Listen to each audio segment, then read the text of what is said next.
Okay, so do you remember yesterday when I was talking about my two long lost roommates from college that all of a sudden came calling to say hello to me? Kay Nunn and Louise Storelli, who were now Louise Fogarty and Kay Proshma. Um, well, they came right in the middle of Washington, D.C. So I guess what was happening is that the mafia, I guess Louise Storelli's father, got wind that Eden's time had come up and that she was going to be trafficked one way or the other. And so Louise got, and Kay knew it because it's part of an international ring. And so they came in, and you're never going to guess what Kay's husband does, Merrick Proshma. He runs an international hedge fund. He's also an international tax attorney in Boston, Massachusetts. And I believe that he had the international title on my daughter, whether or not she was going to be trafficked in the States or she was going to be trafficked internationally, or maybe they were going to put her in some child pornography that was international. I mean, these are freaky Germans that we're talking about, so whatever. Anyways, the day before I had Eden and I make that trip to Tampa with Kay, or maybe it was a couple days before, I went to Louise's house and she made me a steak dinner. And Tom came home, her husband. And this is when I knew something was really, really, really wrong. Tom is like just making fun of Louise. He's like, oh yeah, don't you want to go on the trip with Liz and Eden? Don't you just want to go see Kay? And he's giving her this really weird look. And Louise is like, no, no. And I'm just like, what am I missing here? And then, because and Tom knew that I loved Eden, and Tom knew that I was going to freak out. And I actually owe him a huge thank you for kind of breaking the veil. So at least I would have some sort of knowledge as to when this kidnapping plot was really hatched, as far as who had the markers on it was the mafia and the international tax attorneys. So Merrick Prashma and Victor Storelli. And Kay, the wife, and Louise, the daughter, knew, and they had been roommates of mine. And it just goes to show you that in these rings, you become marked. Basically, if you come from a human trafficking ring and that your family is involved in this, they just keep you around people that do the same thing. They surround you in it in the schools. They surround you in it in your churches. They surround you with just federal agents because it's all a federal sting. So then at the end of the dinner with Tom and Louise, the steak dinner, Tom looks at my daughter, who's 8 years old and dressed very modestly, I might say. Her shorts went down to her knees. He looks at Eden and he goes, nice shorts. And I felt like I had been struck. I was like, what the hell? So I called Louise the next day, and I just rang her out about her husband. I'm like, what is wrong with your husband? I'm like, he was hitting on my 8-year-old daughter. I'm like, you people are disgusting, blah, blah, blah. But really what he was warning me was that Eden was about to get pimped out by Merrick Proshma. So we go to Tampa. I show Helena and Kay and Merrick and everybody in my life, and Eden goes up with us, and we're all, and and I'm all thinking that it's like some kind of like happy reunion when it's anything but. My father is from Tampa. His name's Stephen Hart. He died the same weekend that I was in town in Tampa, and I didn't know it. My sister, quote unquote half sister, Kelly Gargis, called me to tell me that he had died in Tampa. So I was just like, that was really weird.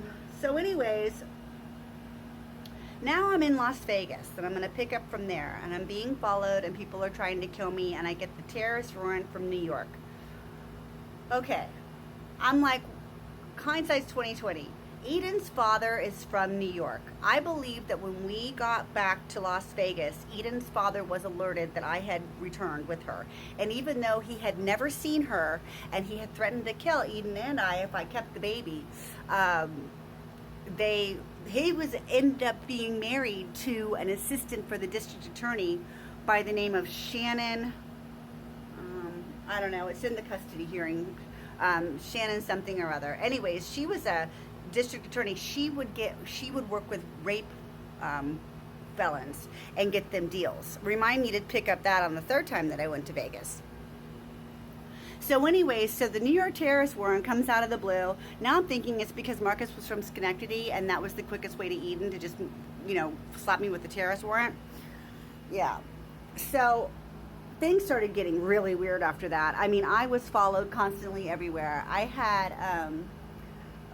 I had postal workers, quote unquote, following me on a Sunday when postal workers don't work. I had weird chicks outside my house all the time, supposedly walking dogs. Like, it was really weird. And then when I went to go pick up Eden and two monster trucks tried to hit me in the middle of the road, I was like, we gotta go. So in the middle of the night, I took off with Eden, and the only person that I really knew to help me was Kelly Gargis. So I take off in the middle of the night with Eden, and I packed all of our stuff in there and ran for our lives. Eden was telling me that she was seeing people that were looking through her in the window at her school at Pinecrest Academy. I had her in a really nice private school. She was a beautiful cheerleader. She was a straight A student, and I mean, they just ripped her apart and used her father to do it. What I'm thinking is that the district attorney's office from DC, or the district attorney's office from Palm Beach, called the district attorney's office in Las Vegas, and Marcus, who had already been in the Army. I don't know whether they make you get married to people that are in the same racket, or if they introduce you at socials. I don't know how they do it, but somehow people always wind up together. It's almost like an arranged marriage. So anyway, so now he's the bigwig with the district attorney wife, and in the Army and all this stuff. And then the terrorist warrant from New York. We ran for our lives. I get to Missouri.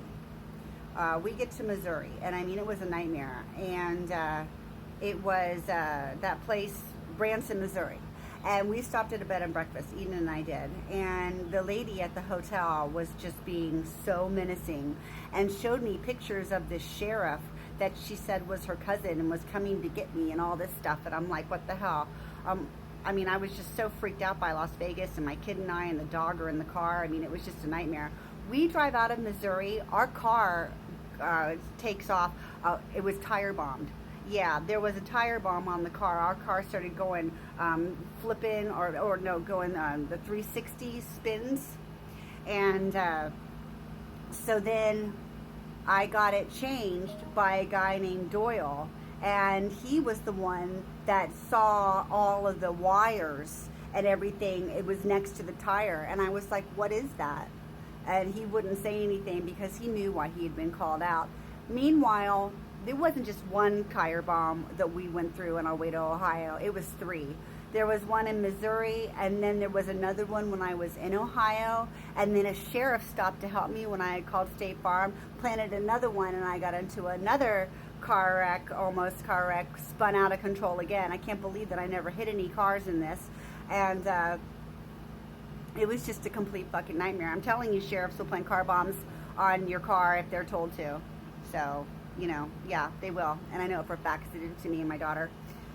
So anyways, we get to Ohio, and Kelly comes in and she says, well, I can take the baby, but I can't take you or the dog. And that wasn't the deal. She said that she was going to take all 3 of us, you know, and I didn't know what else to do, because at that point in time, I knew that people were putting tire bombs on our cars, and I knew that Eden was in perilous danger, and I did not know that Kelly was like basically set to be the fall guy when I went running, that she was going to clip Eden for the banks.